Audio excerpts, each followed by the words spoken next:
Robert ഗ്രീനിന്റെ the 48 loss of power എന്ന പുസ്തകത്തിലെ 30-ാമത്തെ നിയമം നിങ്ങളുടെ നേട്ടങ്ങൾ സ്വാഭാവികമാണെന്ന് തോന്നിപ്പിക്കുക. നിങ്ങൾക്ക് ചുറ്റുമുള്ളവർ ഈ പുസ്തകത്തിലെ തന്ത്രങ്ങൾ ഉപയോഗിച്ചേക്കാം. അവരുടെ ഓരോ നീക്കവും ശ്രദ്ധിക്കുക. അധികാരത്തിന്റെ ഈ നിയമങ്ങൾ നിങ്ങളെ ഉയർന്ന സ്ഥാനങ്ങളിലെത്തിച്ചേക്കാം, എന്നാൽ അത് നിങ്ങളുടെ സൗഹൃദങ്ങളെയും സമാധാനത്തെയും നഷ്ടപ്പെടുത്തിയേക്കാം. ആയതിനാൽ നിങ്ങൾക്ക് ഉണ്ടാവുന്ന നഷ്ടങ്ങൾക്ക് ഞങ്ങൾ ഒട്ടും ഉത്തരവാദികളായിരിക്കില്ല.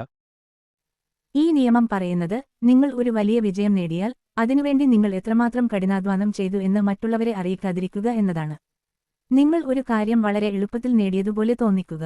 ഇത് നിങ്ങൾക്ക് ഒരു അസാധാരണ കഴിവുണ്ടെന്ന് ആളുകൾക്ക് തോന്നിപ്പിക്കും. നിങ്ങൾ ഒരു കാര്യം വളരെ എളുപ്പത്തിൽ ചെയ്യുമ്പോൾ ആളുകൾക്ക് നിങ്ങളോട് വലിയ ആദരവും ബഹുമാനവും തോന്നും. കൂടുതൽ വിശദമായ വിവരണം. ഈ നിയമത്തിന്റെ പ്രധാന തത്വം നിങ്ങൾ ഒരു കലാകാരനെപ്പോലെ പെരുമാറുക എന്നതാണ്. ഒരു കലാകാരൻ വേദിയിൽ ഒരു പ്രകടനം നടത്തുമ്പോൾ അവർ എത്രമാത്രം പരിശീലിച്ചു എന്ന് കാണിക്കാറില്ല. അവർ അവരുടെ പ്രകടനം വളരെ എളുപ്പത്തിൽ ചെയ്യുന്നതുപോലെയാണ് കാണിക്കുന്നത്. ഇത് ആളുകൾക്ക് ഒരു അത്ഭുതം നൽകും. അതേപോലെ നിങ്ങൾ ഒരു കാര്യം ചെയ്യുമ്പോൾ അതിനുവേണ്ടി നിങ്ങൾ എത്രമാത്രം കഷ്ടപ്പെട്ടു എന്ന് കാണിക്കാതിരിക്കുക. നിങ്ങൾ ഒരു കാര്യം വളരെ എളുപ്പത്തിൽ ചെയ്യുമ്പോൾ ആളുകൾക്ക് നിങ്ങളെക്കാൾ ബുദ്ധിയോ കഴിവോ ഇല്ലെന്ന് തോന്നും. ഈ തോന്നൽ അവർക്ക് നിങ്ങളെ നേരിടാൻ ഭയമുണ്ടാക്കും. നിങ്ങൾ ഒരു കാര്യം വളരെ എളുപ്പത്തിൽ ചെയ്യുമ്പോൾ നിങ്ങൾക്ക് ഒരു അദ്ഭുത ശക്തിയുണ്ടെന്ന് ആളുകൾ വിശ്വസിക്കും. ഈ വിശ്വാസം നിങ്ങൾക്ക് വലിയ അധികാരം നൽകും. ഈ നിയമം പാലിക്കുന്നതിലൂടെ നിങ്ങൾക്ക് ആളുകളുടെ ആദരവ് നേടാം. നിങ്ങൾ ഒരു കാര്യം എളുപ്പത്തിൽ ചെയ്യുമ്പോൾ ആളുകൾക്ക് നിങ്ങളോട് വലിയ ആദരവ് തോന്നും.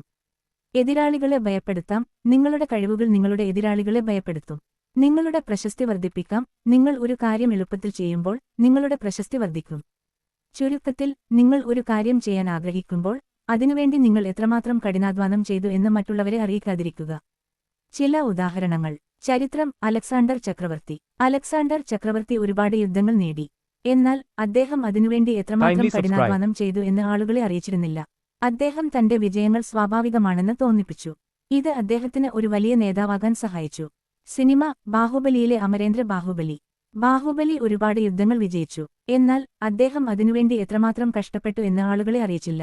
ബാഹുബലി തന്റെ വിജയങ്ങൾ വളരെ എളുപ്പത്തിൽ നേടിയതുപോലെയാണ് കാണിച്ചത്. ഇത് ആളുകൾക്ക് അദ്ദേഹത്തെ ഒരു ദൈവത്തെപ്പോലെ കാണാൻ കാരണമായി. ചരിത്രം. മൊസാർട്ട് ഒരു വലിയ സംഗീതജ്ഞനായിരുന്നു. അദ്ദേഹം സംഗീതം വളരെ എളുപ്പത്തിൽ ഉണ്ടാക്കിയതുപോലെയാണ് ആളുകൾക്ക് തോന്നിയത്.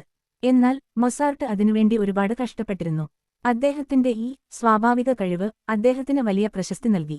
സിനിമ. ഹാരി പോട്ടർ ഒരുപാട് മാജിക്കുകൾ ചെയ്തു. എന്നാൽ ഹാരി അവയെല്ലാം വളരെ എളുപ്പത്തിൽ ചെയ്യുന്നതുപോലെയാണ് കാണിച്ചത്. ഹാരിക്ക് ഒരു അദ്ഭുത ശക്തിയുണ്ടെന്ന് ആളുകൾ വിശ്വസിച്ചു. ഈ വിശ്വാസം ഹാരിക്ക് വലിയ അധികാരം നൽകി. ചരിത്രം.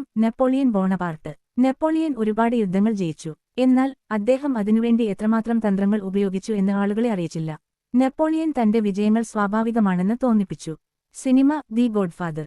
ഡോൺ കൊർലിയോൺ തന്റെ എതിരാളികളെ വളരെ എളുപ്പത്തിൽ പരാജയപ്പെടുത്തി. ഡോൺ ഒരു തന്ത്രജ്ഞനാണ് എന്ന് ആളുകൾക്ക് അറിയാമായിരുന്നു. എന്നാൽ ഡോൺ തന്റെ എല്ലാ തന്ത്രങ്ങളെക്കുറിച്ചും സംസാരിച്ചില്ല. ഡോൺ ഒരു കാര്യം വളരെ എളുപ്പത്തിൽ ചെയ്യുമ്പോൾ ആളുകൾക്ക് ഡോണിനെ ഭയമായിരുന്നു. ചരിത്രം.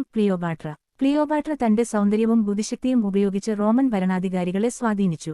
അവർ അത് വളരെ എളുപ്പത്തിൽ ചെയ്തതുപോലെയാണ് കാണിച്ചത്. എന്നാൽ ക്ലിയോപാട്ര അതിനുവേണ്ടി ഒരുപാട് തന്ത്രങ്ങൾ ഉപയോഗിച്ചു. സിനിമ. മണിച്ചിത്രത്താഴ് എന്ന സിനിമയിലെ ഡോക്ടർ സണ്ണി ഗംഗയുടെ രോഗം മാറ്റിയപ്പോൾ അദ്ദേഹം അത് വളരെ എളുപ്പത്തിൽ ചെയ്തതുപോലെയാണ് കാണിച്ചത്. ഡോക്ടർ അതിനുവേണ്ടി എത്രമാത്രം പഠിച്ചു എന്ന് അദ്ദേഹം മറ്റുള്ളവരെ അറിയിച്ചില്ല. ചരിത്രം. ലിയോനാർഡോ ഡാവിഞ്ചി ഒരുപാട് കലാസൃഷ്ടികൾ ഉണ്ടാക്കി. അദ്ദേഹത്തിന്റെ കലാസൃഷ്ടികൾ വളരെ എളുപ്പത്തിൽ ഉണ്ടാക്കിയതുപോലെയാണ് തോന്നിയത്. എന്നാൽ ഡാവിഞ്ചി അതിനുവേണ്ടി ഒരുപാട് കഷ്ടപ്പെട്ടിരുന്നു. അദ്ദേഹത്തിന്റെ ഈ സ്വാഭാവിക കഴിവ് അദ്ദേഹത്തിന് വലിയ പ്രശസ്തി നൽകി. Cinema. The Lord of the rings. ഈ സിനിമയിലെ സ്വർണ്ണ ഡ്രാഗൺ തന്റെ കഴിവുകൾ വളരെ എളുപ്പത്തിൽ ഉപയോഗിച്ചു. അത് ആരെയും ഭയപ്പെട്ടില്ല. ഈ സ്വാഭാവിക കഴിവ് കാരണം ആരും അതിനെ നേരിടാൻ ശ്രമിച്ചില്ല.